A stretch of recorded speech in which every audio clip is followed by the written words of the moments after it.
Mark was traveling to Florida by plane. He had a very important meeting.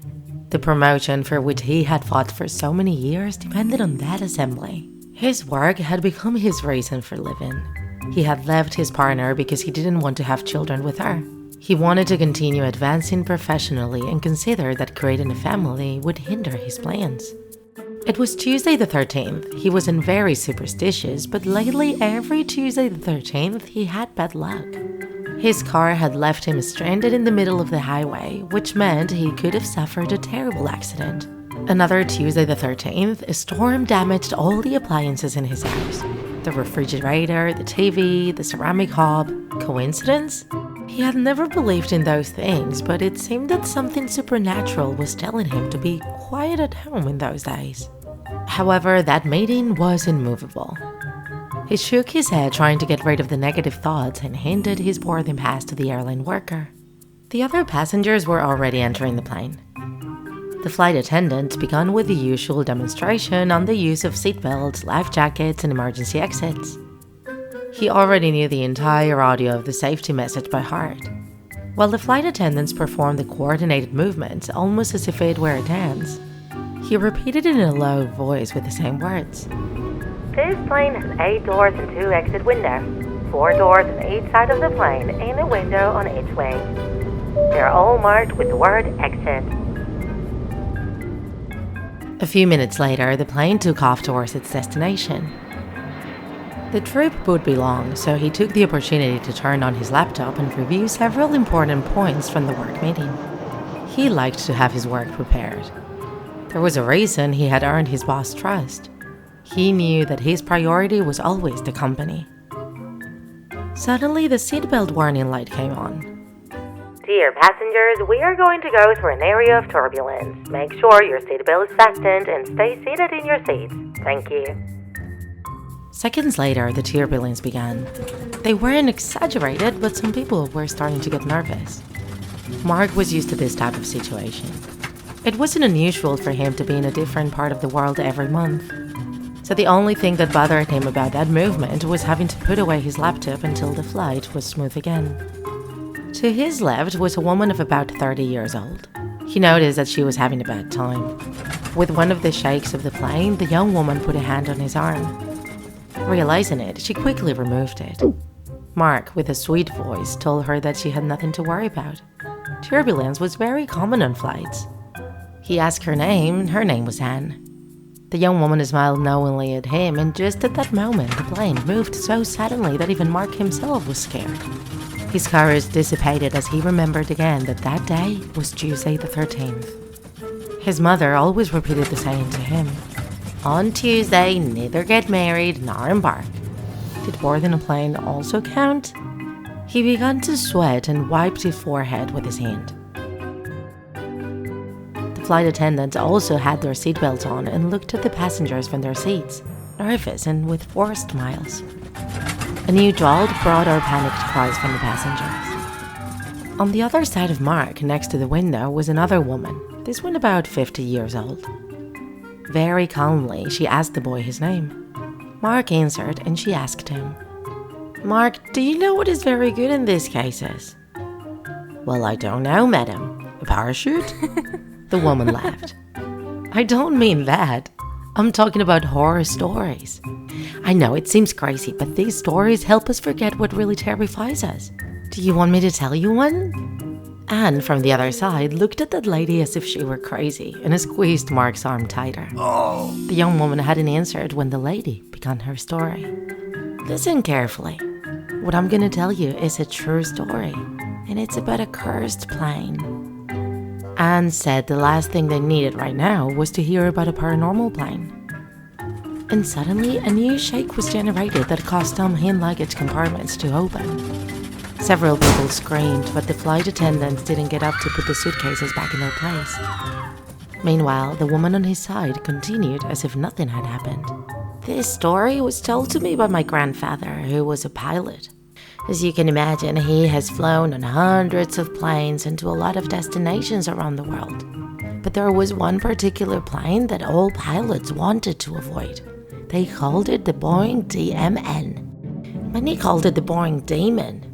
Paranormal things were said to happen on that plane. Sometimes items were lost in the cockpit without explanation. The pilot's needles went haywire. And then there was the problem of the animals in the hold. Mark was absorbed in the story. It had made him curious. And the lady was right. During that time, he had somewhat forgotten that the plane seemed to be about to crash. One of the bags in the compartments fell next to a couple and their daughter who were standing in front of him. The girl let out a high-pitched cry similar to that of a bird. But Mark just wanted to hear the end of the story. That's why he asked the lady about the animals in the hold of the plane. And she explained to him that they had always taken the passengers' pets there. It wasn't allowed to carry them in the cabin. What was happening on the demon plane was that very few survived. Dogs, cats, birds had died down there. The airline company knew about this incident, but their employees were prohibited from mentioning them, because an important part of the profits on flights was the transportation of animals. People paid a lot and made a good profit. The lady mentioned that a tiger even died on a flight, which was being transferred to another zoo. What was the reason for those tragic deaths? The technicians always did the same routine checks, but they never found anything out of the ordinary on the mysterious plane. Despite all these events, the plane had never suffered an accident or had any human deaths. Until one day, one of the airline's flight attendants began to feel very ill during the flight. She had no known illness, but after her first flight on the boring demon, just as she got off the plane, she died without any explanation. Again, a jolt shook Mark out of the story and back into reality. He looked out the window and the wing of the plane was shaking as if it were going to break. The lady, ignoring the shakes of the aircraft, put a piece of candy in her mouth, and after a few seconds, she continued speaking. She said that after several incidents, the airline bought new planes and retired the older ones, among which was the demon. They left it in a huge hangar with others and forgot about it. But a few years later, there was a change in management, and the new owners tried to adjust their business numbers. In their improvement plan, they fired the older crew, withdrew the free meals they offered on the flight, and rescued some of the parts from the planes they had left in disuse. Their goal was to earn much more while spending much less. So they sent several technicians to various hangars to dismantle planes and use parts as spare parts. The group of technicians designated for the work arrived at the area, which was completely abandoned. When the time came to inspect the remains of the demon, they opened the hangar door and everyone put their hands over their noses and mouths at the same time. The smell there was nauseating. It didn't take them long to discover that in that place, an authentic cemetery of pigeons lay scattered all over the ground. Some had been dead for so long that only their feathers remained. Others seemed to have left their lives only a few hours ago. The man entered with effort and inspected the old ship. It had already become quite outdated and obsolete. Maybe they couldn't use too many pieces. One of them had gone to look for a ladder when two others were petrified when they saw something in one of the windows. It looked like a face watching them. The features weren't very clear due to the dirt accumulated on the glass, but it was undoubtedly a woman. Suddenly, the face disappeared and a shadow began to walk through the hallways from back to front and from front to back. The two men were paralyzed. They seemed to have gone into shock. They couldn't move. When the third returned with a ladder, he dropped it in fright, and the tremendous noise made them come to their senses and they ran out of the place. The demon was still there, in the same hangar, and it was a legend that the airline employees told each other. Mark looked perplexed at the lady, who sat back in her seat and sighed. He told her that her strategy had worked. His attention had stopped focusing on the turbulence to focus on the story, and he was much calmer. The woman smiled at him and told him that horror stories always served their purpose. Anne, on the other hand, looked even more terrified.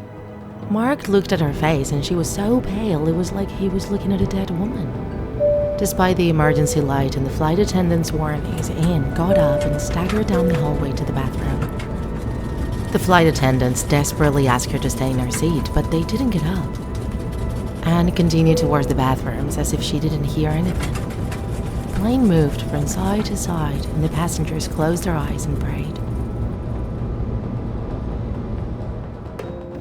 Mark watched the young woman walk away down the hallway and felt the urge to help her. He didn't listen to the warnings of the flight attendants who were now addressing him and knocked on the bathroom door. Seeing that the young woman hadn't closed the latch from the inside, he entered and found her with her head in the toilet vomiting. He looked to the side, disgusted with the smell, and tied up her hair while the young woman seemed to pour her very guts into her mouth. Mark tried to stand up by pushing his legs against the walls of the tiny bathroom. The movements were so sudden that the vomit went more outside than inside the toilet. And just when Anne seemed to have finished and they wanted to leave the bathroom, a terrible explosion sounded from somewhere in the cabin. And then it was all over. The first thing Mark noticed when he woke up was the wind. A cold wind that penetrated his bones and hit his face. He slowly sat up and looked around in horror. Everything was a chaos of destruction and death. There were pieces of the plane, passengers charred in their seats. They had landed on a mountain and he could see through a huge hole in the ceiling to the icy grey sky. Next to him was Anne's corpse, which had half of her face destroyed, and a man. He turned him around and he was him. He was looking at his own corpse. He sat up and looked for his seat. There was the corpse of the woman who had told him that horror story. Mark fell to his knees, closed his eyes, and remembered the explosion in the darkness. Suddenly, a voice made him open his eyes again. "Are you okay?"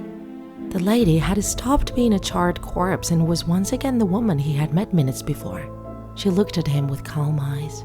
He looked at her horrified. He didn't understand anything. She was dead. The lady ran her hand over his face and calmed him down. "Calm down, boy. It looks like you've seen a ghost. Do you want me to tell you another horror story?" Mark got upset, telling her there was no time for stories, that they were in the middle of nowhere and something horrible had happened. The woman put another candy in her mouth and caressed his hand, trying to calm him down. She told him that horror stories made them forget their true fear, that he should sit and listen to her for a few minutes. She had a very interesting story to tell him.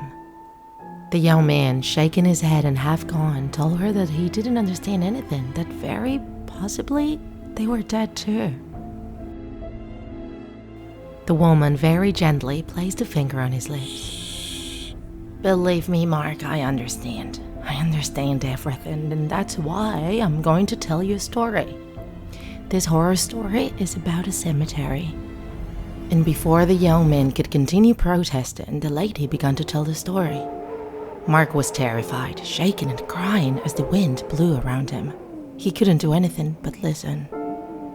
Shortly afterward, he began to relax, to follow the rhythm of the story. Other souls began to wander through the remains of the plane's aisle, looking as lost and scared as him. New people seemed to emerge from the mutilated bodies. Their limbs were no longer amputated, nor were their skin burned. They gathered around the woman and began to listen silently. All the passengers held hands and listened to the latest story. And Mark thought that maybe that woman was right and that the situation was simpler than it seemed. Because horror stories, those that have been told for hundreds of years like many legends and myths, serve to make us forget the true horror. Mark closed his eyes and continued listening to her voice, until everything around them disappeared and they were just a group of small lights in infinite space. Tuesday the 13th. He should have followed his mother's advice. If you enjoyed this video, don't forget to like it. And if you want to see more Draw My Life videos, subscribe to our channel. See you in the next episode.